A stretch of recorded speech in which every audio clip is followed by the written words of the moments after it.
natural gas is and has been unappreciated for a very, very long time. In general, in society, I don't think people have a good appreciation for what natural gas does for them. I think most people only equate natural gas with heating their homes in the wintertime or firing up their barbecues, quite honestly. Did you know that there's over 6,000 products today that are made from petroleum, i.e. oil and natural gas?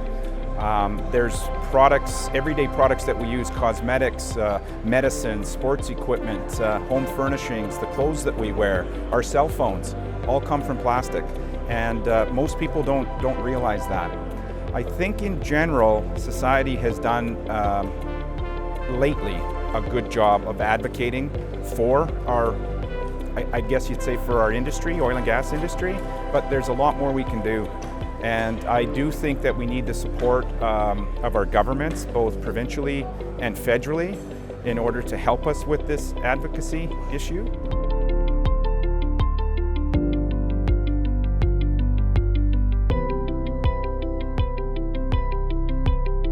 I would say the first start would be Asia, Southern Asia. Right now, over 70% of the global demand comes from Japan, South Korea, and China. Indonesia is starting to be a big player in that equation, but there's so many smaller Asian countries that could use and are starving for clean fossil fuels such as LNG. Domestically, I'm not aware of a lot of new domestic markets that wouldn't be impacted by the already existing pipeline constraints that we're experiencing on the TCPL and other systems. So we've got tons of product, tons of natural gas in the ground. We just don't have the takeaway capacity, and hence we need a new market. We need tidewater access, and we need market to Asia for our natural gas in the form of LNG.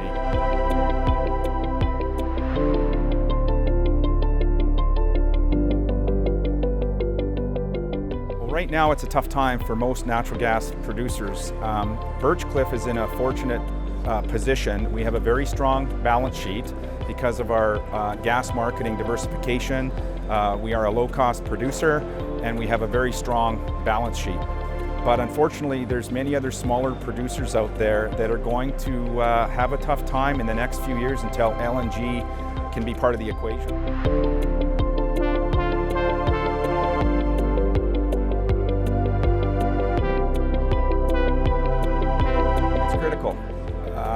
I think it's critical for the survival of our industry as we know it today.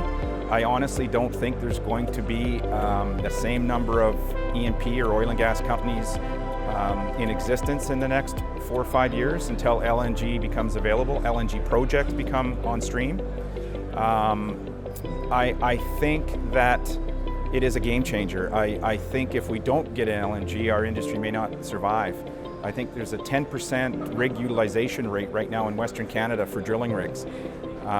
With that means the service industry is hurting. That means companies are closing their doors, small mom and pop shop type companies that are impacted.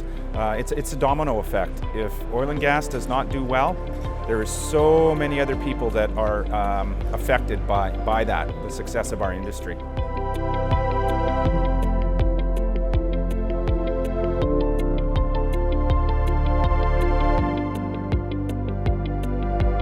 Opportunity to speak on a panel with 3 of my colleagues in the industry, and it was an opportunity to actually fully engage with the audience and in dialogue regarding LNG and how critical LNG is to Western Canada and to Canada as a whole.